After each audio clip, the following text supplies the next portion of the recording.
Priority warning. 15 seconds to singularity.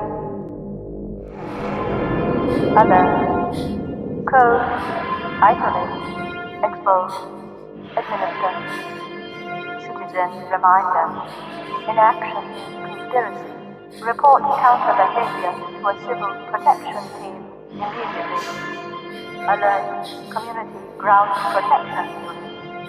Local unrest instructions detected. Assemble. Administer. Classify.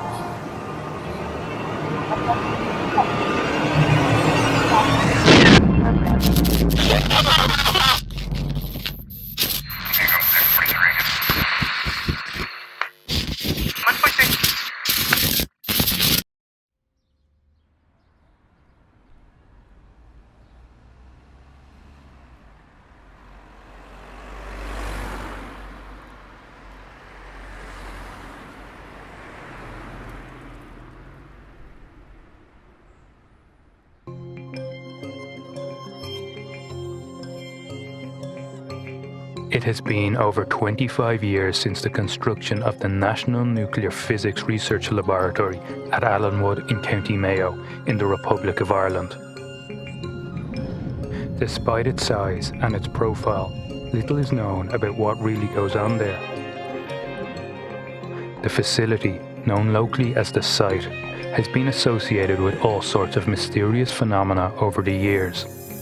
Eyewitness accounts of UFOs, lights in the sky and disappearances have led some to call the site Ireland's Area 51.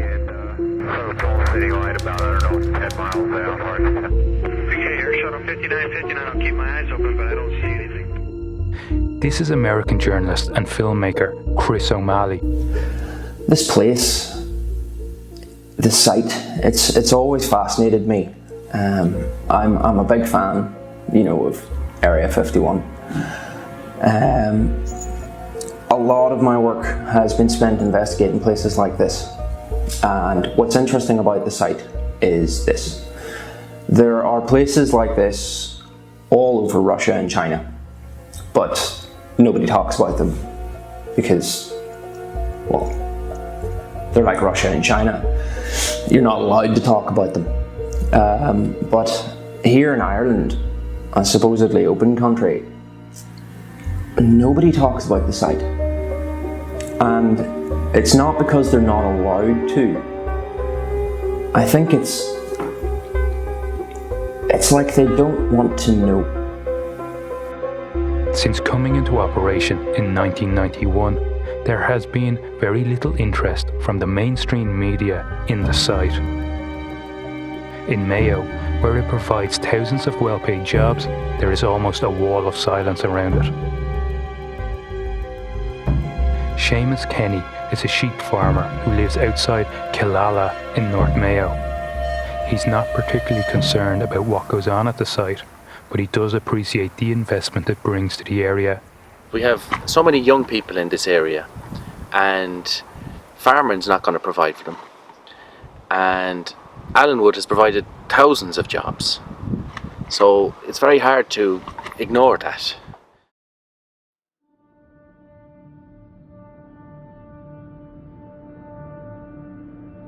Work on the site began in the 80s under the Haughey government, and the facility finally opened its doors in 1991. In all, the campus encompasses over 50 square kilometres of countryside, including a 15,000-foot long runway. The workers, many of them from overseas, are housed in the purpose-built town of Northwood, a slice of American suburbia in the heart of the Irish countryside. Security at the site is incredibly tight. A whole division of the Irish Police, the Garda Special Operations Unit, is tasked with guarding it. Unlike the regular police in Ireland, the GSOU is armed. Okay, so a lot of people think that this place is owned by the Irish government because it's called the National Nuclear Physics Research Laboratory, or whatever, but it's not. It's funded by the European Science and Research Council. So, okay, you're thinking that it's like EU funded or something like that, but it has nothing to do with Europe. The European Science and Research Council is a privately owned company based in Holland. The government here just pays for the security. This is a totally private entity. All our requests for an interview with the site's operators were refused. They did, however, issue the following statement.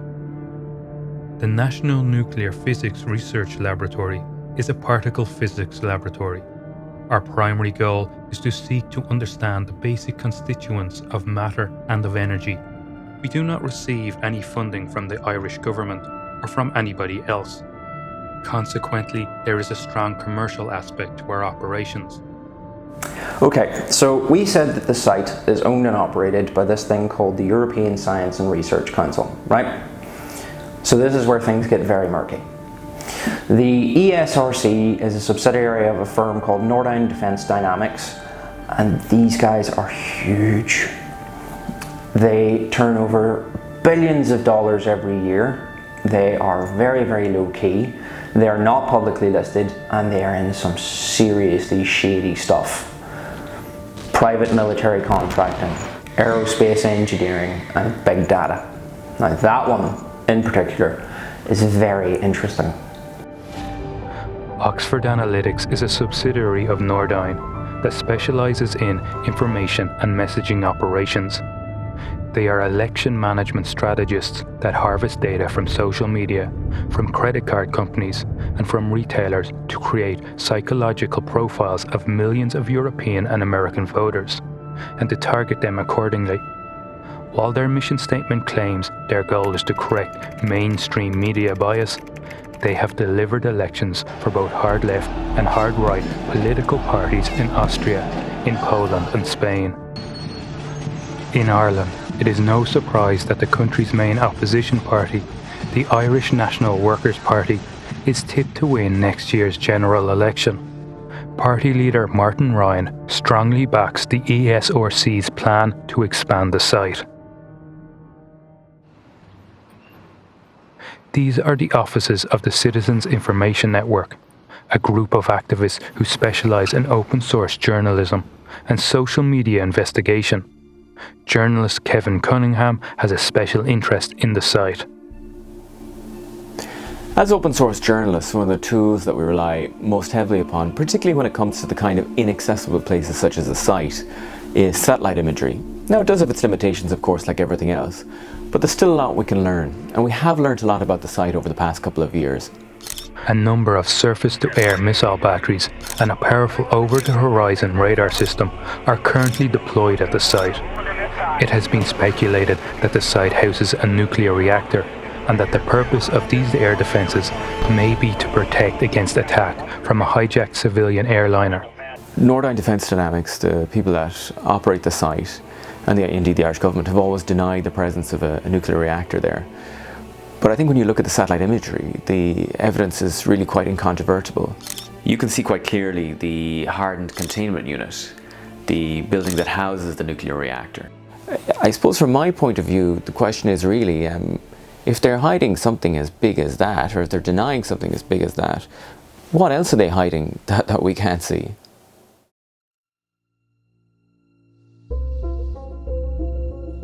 I was a project scientist at the site for a number of years, and I was working on a device called a dual-phase time projection array, something we were using to detect weakly interacting massive particles which we think might be the constituents of dark matter.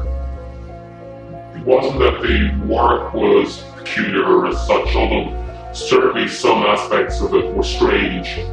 It was more the secrecy that I found so disconcerting. We were ordered to run certain tests. We never told why we were doing them, and we never saw any results. I don't know any other civilian facility that operates in this way. And that's really just the tip of the iceberg. In recent years, North Mayo has become a hotbed for UFO watchers. This footage was filmed in 2010 outside the town of Glenamoy. UFO activity has significantly increased in recent years, with over 200 sites reported in 2018 alone. So much so, the main road west of Ballina has become known as the Extraterrestrial Highway. The area has another, more sinister name, the Disappearing Triangle. Between Killala, Crossmolina and Rossport, almost 24 people have vanished in the last 20 years. In 2015, the bodies of an American couple, environmental activists Joe and Mary Schreiber, were found astride the Northwood commuter line. Despite the fact that they had been missing for over 15 years, their bodies showed no sign of injury or decomposition. Strange things continue to happen at the site. In the past 6 months, a locomotive spraying weeds along a disused section of the Westport to Northwood rail line disappeared along with its crew. It simply vanished into thin air.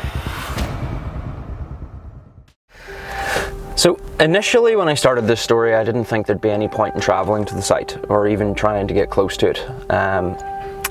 It's too isolated and too inaccessible. There wouldn't really be anything to film. But as time's gone on and I've learned more and more about the site, I feel drawn to it. I want to go to get a sense of the place and a sense of the atmosphere surrounding the area. I feel that's important to my understanding of the overall story. So that's where we're going. This is the RTE News at 1 o'clock. Good afternoon. Details are continuing to emerge regarding events of last week, which saw nationwide disruption to telephone, mobile and internet services. Confidential documents seen by this station suggest that the disruption was part of a government emergency preparedness exercise, codenamed Connex 83. The Taoiseach is expected to issue a statement in the Dáil on the matter later this afternoon. The security situation in the Ukraine continues to deteriorate today, with Reuters news agency reporting that Russian warplanes have conducted airstrikes around the country's capital of Kiev, with speculation mounting that Russian ground forces are preparing to launch an attack on the city. Ukrainian President Yulia Tymoshenko addressed the nation on national television, saying that the army and people stood ready to repel the attack at any cost. UN Special Envoy Kurt Volker is due in Moscow this afternoon to discuss the matter.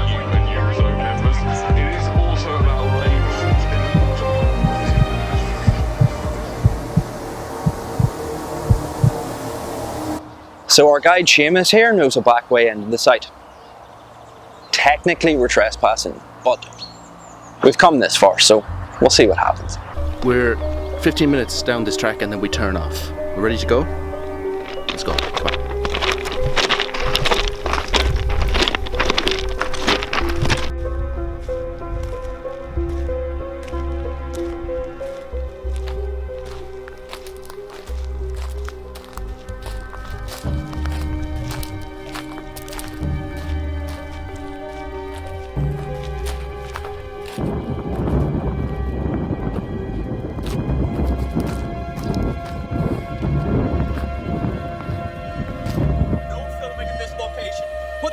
Down and turn it off right now.